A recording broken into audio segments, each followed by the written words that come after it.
The hospital room felt eerily quiet, the soft beeps of the monitors punctuating the silence like a ticking clock. I cradled my newborn twins, their tiny faces scrunched in peaceful sleep, oblivious to the turmoil that was about to unfold. A gentle knock at the door startled me, and a nurse entered, a somber expression etched on her face. "Mrs. Archer, this letter arrived for you," she said, her voice laced with poorly concealed pity. I took the envelope, my hands trembling slightly. As soon as the nurse left, I tore it open, my heart pounding in my chest. The words seemed to blur before my eyes, but one phrase stood out in stark relief. "I want a divorce." My world shattered in that moment. Calvin, the man I had loved and trusted, the one I thought would stand by my side through thick and thin, had betrayed me in the cruelest way imaginable. The letter went on to reveal his affair, his decision to abandon me and our children for another woman. Tears streamed down my cheeks, and I clutched my babies closer, as if they were the only anchors keeping me from drifting away into a sea of despair. How could he do this to us? After years of struggling with infertility, these precious little ones were supposed to be the culmination of our dreams, the embodiment of our love. But Calvin's absence spoke volumes. He didn't even bother to show up for their birth, too consumed by his selfish desires to witness the miracle we had fought so hard to achieve. The man I thought I knew had become a stranger, and the life I had envisioned for us was nothing but a cruel illusion. In that moment, I made a silent vow to my children. I would be the strength they needed. I would protect them from the pain and betrayal that their father had inflicted upon us. And I would rise above this, not as a victim, but as a survivor, forging a new path for myself and my family. It was a long, sleepless night, punctuated by the soft cries of my babies and the shattering of my own heart. But as the first rays of dawn filtered through the window, I knew that this was not the end, but the beginning of a new chapter, one where I would write my own story, free from the shackles of a broken marriage and a broken man. I clutched the divorce papers like a lifeline, my knuckles turning white with the sheer force of my grip. Calvin's words cut deeper than any knife, his cruelty slicing through the very core of my being. "You're delusional if you think you can handle raising those brats on your own," he sneered, his voice dripping with contempt. "You'll fail as a mother, just like you failed as a wife." My brother Evan, who had taken me in after I left the hospital, placed a comforting hand on my shoulder. "Don't listen to him, sis. He's just trying to hurt you." Calvin scoffed, his lips twisted into a sneer. "Hurt her? I'm just telling the truth. She's nothing but a burden, and those kids are better off without her." I flinched, his words like physical blows, but Evan's presence gave me strength. "Get out of my house," he growled, his usually gentle demeanor replaced by a protective fury. Calvin shrugged, his cold eyes meeting mine for a brief moment before turning on his heel and leaving. The silence that followed was deafening, punctuated only by the soft whimpers of my newborn twins in the nursery. Evan enveloped me in a warm embrace, and I clung to him, my body shaking with the force of my sobs.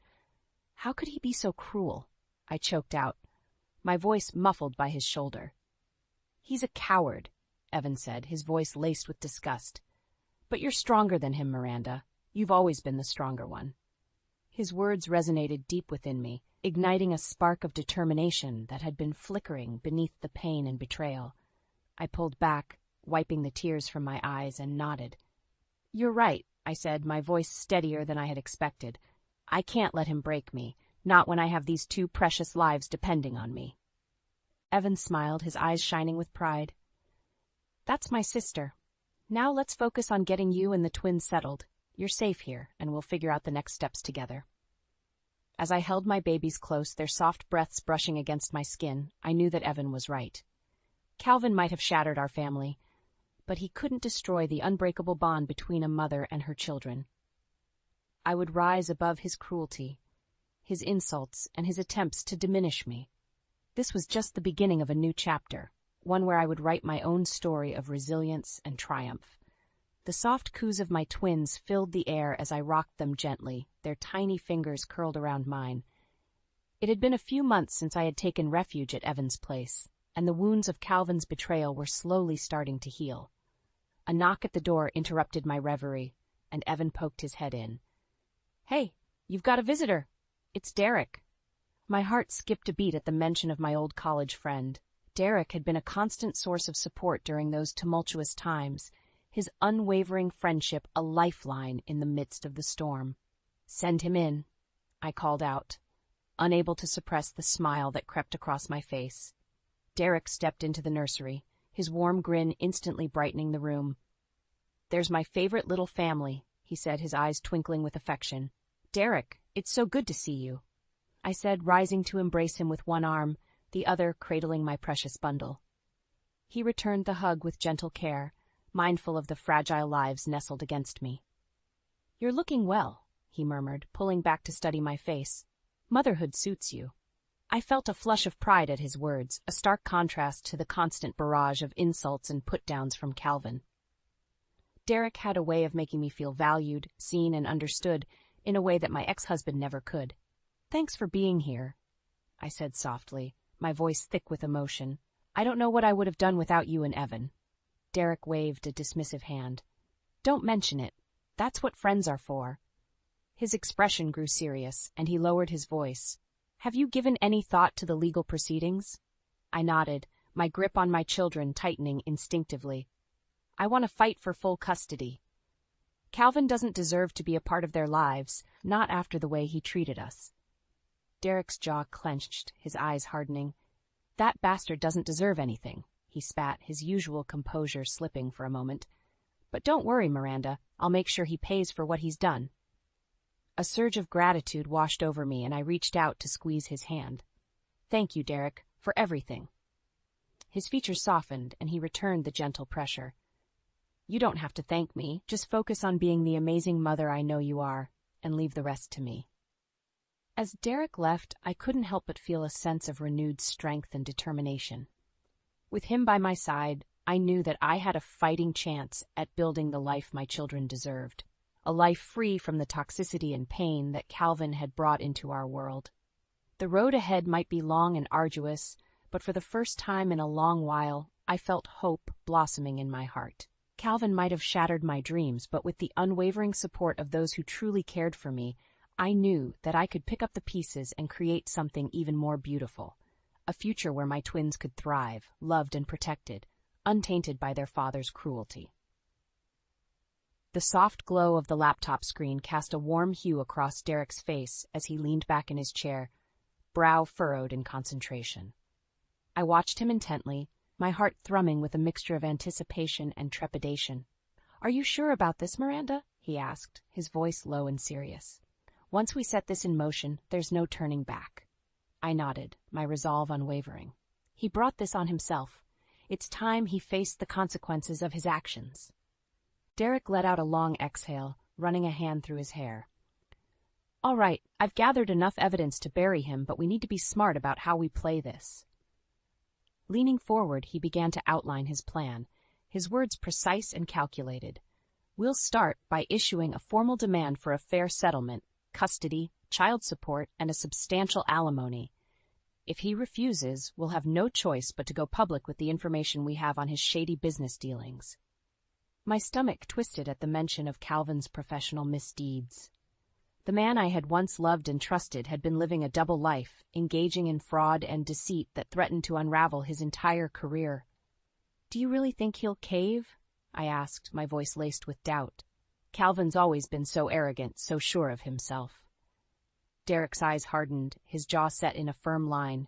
"He'll have no choice. Not when the evidence is this damning. We've got him cornered, Miranda. It's time to make him pay for what he's done." A surge of determination coursed through me, fueled by the memory of Calvin's cruelty and the pain he had inflicted upon me and my children. I had spent too long cowering in his shadow, allowing his manipulation and abuse to dictate the course of my life. No more. "Let's do it," I said, my voice steady and resolute. "I'm ready to take back control." Derek's lips curved into a grim smile, and he nodded. "Then let's make that bastard squirm." Over the next few weeks, we meticulously prepared our case, gathering every shred of evidence and fortifying our legal strategy. Derek was a force to be reckoned with, his razor-sharp intellect and unwavering determination a formidable combination. As the day of the mediation approached, I could feel the tension building, like a coiled spring waiting to be released. Calvin had no idea what was coming, and I couldn't help but savor the thought of wiping that smug grin off his face. When the moment finally arrived, I steeled myself, drawing strength from the knowledge that I was no longer fighting alone.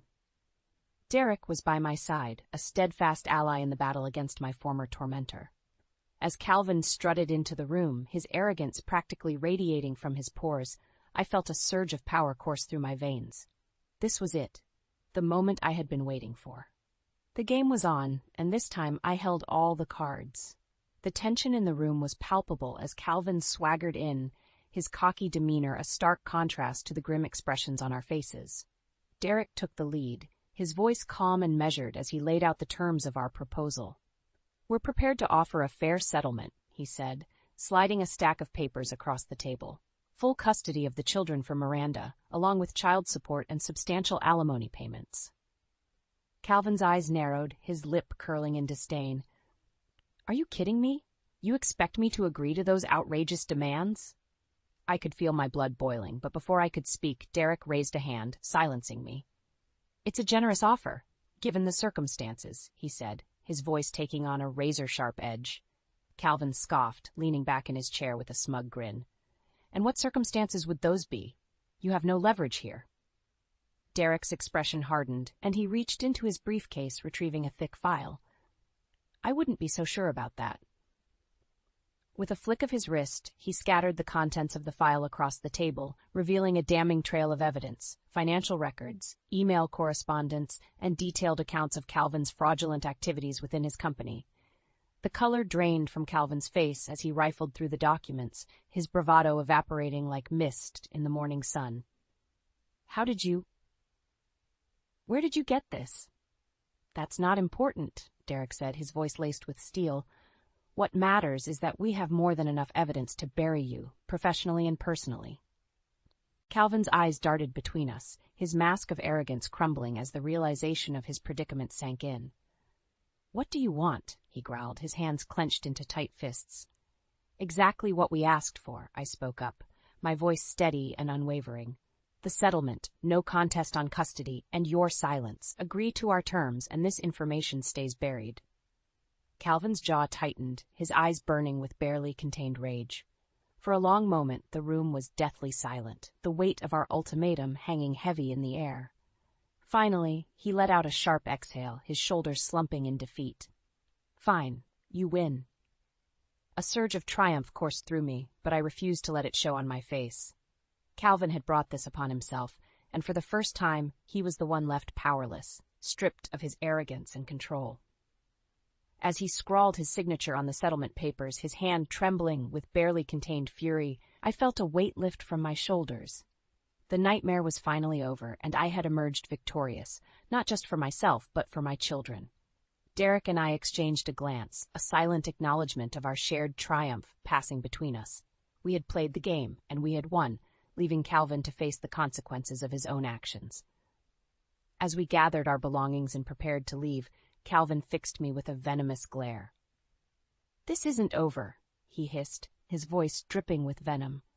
I met his gaze unflinchingly, a newfound strength burning within me. "Yes, it is," I said, my voice unwavering. "You lost the moment you decided to betray us." With those words, I turned and walked away, leaving Calvin to stew in the wreckage of his own making. The battle had been hard fought, but in the end, justice had prevailed, and I had reclaimed the power he had tried so desperately to strip away. The future was uncertain, but for once, I didn't fear it. With my children by my side and the unwavering support of those who truly cared for me, I knew that I could weather any storm that came my way. Calvin had made the mistake of underestimating me, and now he would pay the price. The sound of shattering glass echoed through the silent kitchen as Calvin hurled his tumbler against the wall, the amber liquid splattering across the pristine tiles. His face was contorted with rage, his knuckles white from the force of his clenched fists. "That bitch," he snarled, pacing like a caged animal. "How dare she try to ruin me?" His mistress, Samantha, watched him with a mixture of fear and disgust, her arms crossed defensively over her chest. "Maybe you should have thought about before you decided to screw her over," she spat, her voice dripping with contempt. Calvin whirled on her, his eyes wild with fury. "Shut your mouth," he growled, taking a menacing step forward. "This is all her fault. She's the one who pushed me into this." Samantha recoiled, her lips pressed into a thin line. "Don't you dare try to blame her for your own mistakes," she said, her voice trembling slightly. "You made your bed, Calvin. Now you have to lie in it." Calvin's laughter was bitter and mirthless. "Oh, I'll make her pay all right. She thinks she's won, but I'm just getting started." As he stormed out of the room, slamming the door behind him with enough force to rattle the windows, Samantha sank onto the couch, burying her face in her hands. The illusion of their perfect life together was rapidly unraveling, and she couldn't help but wonder if she had made a grave mistake. Meanwhile, I sat across from Derek, my hands wrapped around a steaming mug of coffee as I recounted the events of the mediation. He listened intently, his brow furrowed in concentration. "I can't believe he had the audacity to threaten you," he said, shaking his head in disgust. "The man has no shame." I shrugged, trying to mask the residual fear that still lingered in the depths of my heart. "It's just empty bravado," I said, forcing a smile. "He's all bark and no bite." Derek's expression darkened. "I wouldn't be so sure," he murmured, his voice laced with concern. "Calvin's a desperate man, and desperate men are capable of dangerous things." A chill ran down my spine at his, but I pushed the uneasy feeling aside. "Even if he tries something, we'll be ready," I said, my voice resolute. "We have the upper hand now." Derek nodded, but the worry lines etched across his forehead didn't fade. "Just promise me you'll be careful," he said, reaching across the table to take my hand in his. "I don't want anything to happen to you or those beautiful kids of yours." I squeezed his hand, drawing strength from his unwavering support. "I promise," I said, my voice thick with emotion. "We've come too far to let him win now." As the days passed, Calvin's world continued to crumble around him. News of his professional misdeeds began to leak, spreading like wildfire through the business community. Clients and colleagues alike turned their backs on him, horrified by the extent of his deceit. Samantha, unable to bear the weight of the scandal, packed her bags and left, disappearing without a trace. Calvin was left to face the consequences of his actions alone, his once powerful empire reduced to ashes. And through it all, I watched from the sidelines, a sense of vindication washing over me. Calvin had thought he could break me, but in the end, his own arrogance and greed had been his undoing. As I held my children close, their innocent laughter filling the air, I knew that I had won the greatest victory of all, the ability to provide them with a safe, loving home, free from the toxic influence of their father. Calvin's collapse was a harsh lesson in karma, a reminder that no matter how powerful or invincible one might seem, the truth always has a way of catching up. And as I looked towards the future, I couldn't help but feel a sense of hope and possibility, knowing that I had emerged from the ashes of my past, stronger and more resilient than ever before. The sharp ring of my phone cut through the peaceful silence of the evening. I glanced at the caller ID and felt my heart sink. It was Derek. "Hello?" I answered, a sense of dread settling in the pit of my stomach. "Miranda, you need to turn on the news. Right now." Derek's voice was laced with urgency, sending a chill down my spine. Without a word, I grabbed the remote and switched on the television, my breath catching in my throat as the headline flashed across the screen, "Local businessmen embroiled in fraud scandal." And there, larger than life, was Calvin's face, his expression a mixture of defiance and barely concealed panic as he was swarmed by a pack of ravenous reporters. "Mr. Archer, is it true that you've been embezzling funds from your company?" one of them shouted, thrusting a microphone in his face. Calvin recoiled, his jaw clenched tight. "No comment," he growled, pushing his way through the throng. But the reporters were relentless, their questions growing more pointed and accusatory with each passing second. "What about the allegations of insider trading? Can you confirm or deny your involvement? How do you respond to the claims that you've been bribing government officials to secure lucrative contracts?" Calvin's face contorted with rage, his mask of composure slipping as the weight of the accusations bore down on him.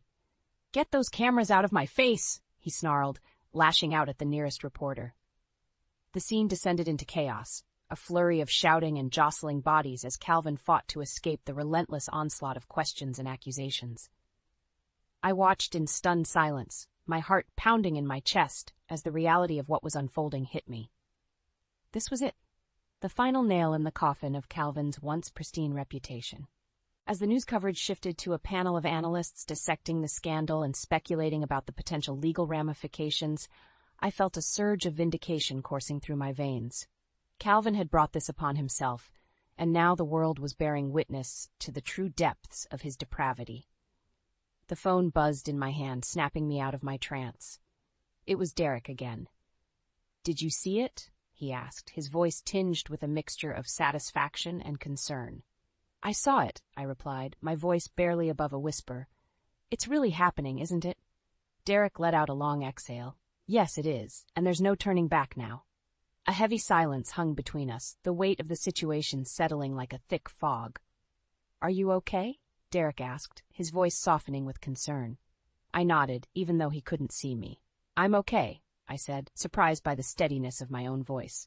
"This is what we wanted, isn't it? For him to face the consequences of his actions." "Yes, but that doesn't make it any easier," Derek said gently. "You're allowed to feel conflicted, Miranda. This is a lot to process." I swallowed hard, my gaze drifting to the twin cribs in the corner of the room, where my precious babies slept peacefully, blissfully unaware of the storm raging around them. "I know," I said, my voice thick with emotion. "But I have to stay strong. For them. They deserve a life free from the toxic legacy their father has left behind." Derek was silent for a moment, and when he spoke again, his voice was laced with a quiet pride. "You're an incredible woman, Miranda Archer. Never forget that." As I ended the call and set the phone aside, I couldn't help but reflect on the long and arduous journey that had led me to this moment. Calvin's public disgrace was the final blow, the culmination of his own selfish actions and misdeeds. And yet, as I watched the news footage replaying in an endless loop, I felt no sense of triumph or satisfaction, only a profound sadness for the man he had become, and a fierce determination to ensure that my children would never bear the scars of his misguided choices. The road ahead was uncertain, but one thing was clear. Calvin's reign of terror was over, and it was time for me to step into the light, embracing the future with open arms and a heart full of hope. The soft glow of birthday candles flickered across the faces of my loved ones, their smiles warm and radiant as they gathered around the twins' cake. It was hard to believe that an entire year had passed since that fateful day in the hospital, the day my world had been shattered by Calvin's betrayal. But as I looked around the room, surrounded by the people who had stood by me through the darkest of times, I couldn't help but feel a profound sense of gratitude and hope. Evan, his eyes shining with pride, beamed at me from across the table, his unwavering support a constant source of strength.